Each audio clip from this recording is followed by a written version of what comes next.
Today, we're traveling to the ancient world of the Roman Empire, where temples rose over busy cities, soldiers marched along great roads, and stories of gods and heroes shaped everyday life. The Romans believed that powerful gods guided the world, protected families, and helped determine the fate of cities and empires. To help us explore these stories, we're going to meet with a friend of mine, Titus, a young boy who lives in the Roman city of Ephesus. Through Titus's eyes, we'll learn about Roman gods, legendary heroes, and the myths that helped Romans understand their world. For those of you who don't know me, my name is Miss Bree. I'm an educator, a farmer, an illustrator, a singer, a grammar nerd, and a just all-around weirdo, but that's okay. I enjoy teaching, so it's fine. Welcome to the farm school.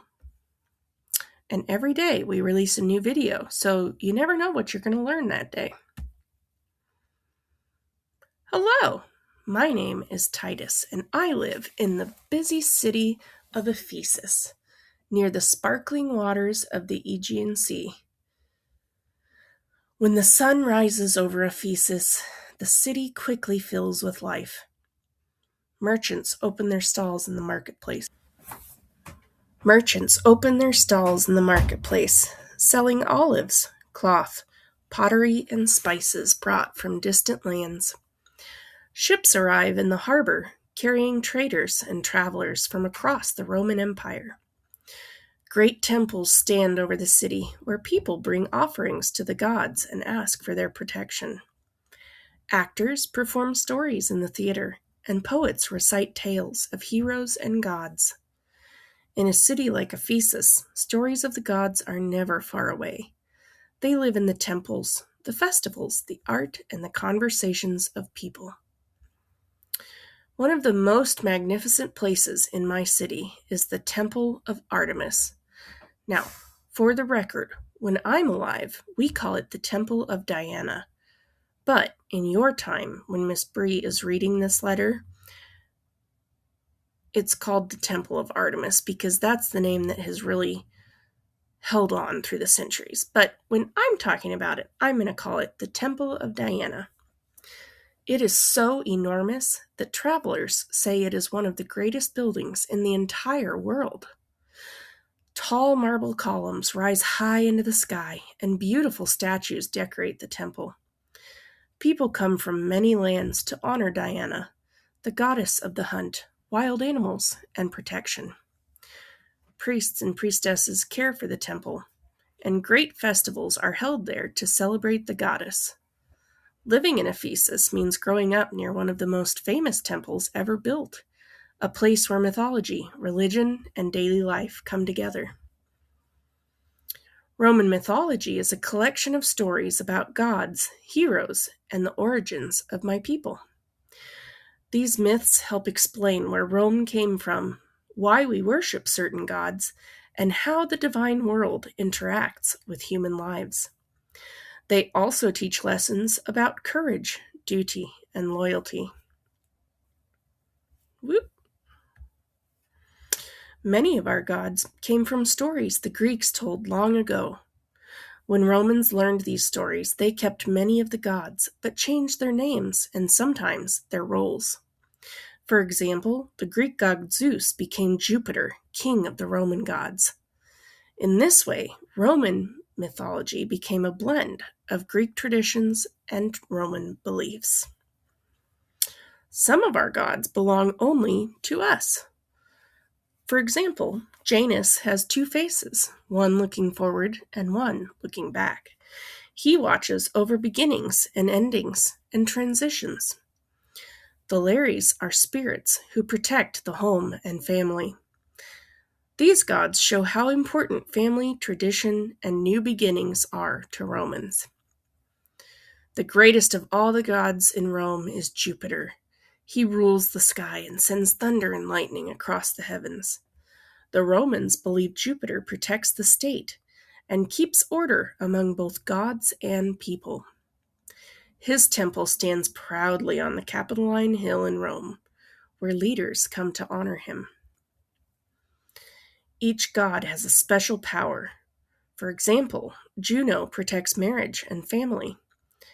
Minerva brings wisdom and strategy. Mars, the god of war, is especially important to Romans because our empire is built through strength and courage. And Venus, goddess of love and beauty, is believed to be the ancestor of one of Rome's most famous heroes. One of the most famous Roman myths tells how our city began. Twin brothers named Romulus and Remus were born to a princess and the god Mars. As babies, they were abandoned, but rescued by a she-wolf who fed and protected them. This strange and powerful story shows how Romans believed their city had divine origins. The image of the she-wolf, her name was Lupa, caring for the twins is one of the most famous symbols in Roman culture. It reminds Romans that their city survived danger and grew strong. Even today, statues of Lupa stand proudly in Rome. When the brothers grew older, they argued about where to build their new city and who should rule it. In the end, Romulus became the first king of Rome, and the city was named after him. This story teaches Romans about destiny, leadership, and sacrifice. Another hero important to Roman history is Aeneas, a brave warrior who escaped the destruction of Troy. Carrying his father and leading his people, he traveled across the sea in search of a new homeland. Romans believe his descendants eventually founded the Roman people. The gods played a huge role in Aeneas' journey. His mother, Venus, protected him, but Juno often tried to stop him because she feared the future power of Rome. These struggles show how fate and divine power shaped Roman stories. While traveling, Aeneas met Queen Dido, who welcomed him into her city. They fell in love, but the gods reminded Aeneas that his destiny was to found a new nation in Italy. When he left, Dido was heartbroken. This story reminds us that duty and destiny sometimes demand painful choices. Romans believed that fate guides great events. Heroes like Aeneas succeed not because life is easy, but because they remain loyal to their duty. These stories teach Romans to place the good of their people above personal desires. Religion touches every part of Roman life. Families keep small shrines to the Lares, the spirits who guard the home. Cities hold festivals for the gods, and priests perform ceremonies to ask for protection. Romans believe the gods watch closely over the world. Some Roman festivals are joyful celebrations, while others honor the spirits of the dead. During Lemuria, families perform rituals to send away restless ghosts and protect their homes. These traditions show how Romans believed the spirit world remained close to everyday life. If you walk through a Roman city, you will see myths everywhere. Mosaics on floors show heroes and gods. Statues fill temples and gardens. Even household decorations may include mythological scenes. Art always helps keep these stories alive. Roman poets also played an important role in keeping myths alive.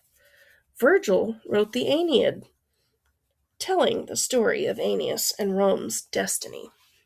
Ovid wrote many stories about gods transforming people into animals, plants, and stars. Through poetry, myths continued to grow and change. Even many centuries after my time, Roman myths continue to inspire stories. The names of planets in the sky come from Roman gods. Writers, artists, and filmmakers still draw inspiration from these ancient tales. Roman myths are not only stories about gods and heroes, they are lessons about courage, loyalty, and responsibility. They remind people that great achievements often come from determination and devotion to something larger than oneself. Thank you for exploring Roman mythology today with Titus. These stories helped Romans understand their origins, their values, and their relationship with the divine world. Through myths of heroes like Aeneas and legends like Romulus and Remus, Romans connected their history to destiny and divine guidance. Even today, Roman mythology continues to influence art, literature, language, and culture around the world. By studying these ancient stories, we gain insight into how people long ago tried to understand life, power, and the forces that shape human history. I hope you guys enjoyed this video, and we will see you in the next video.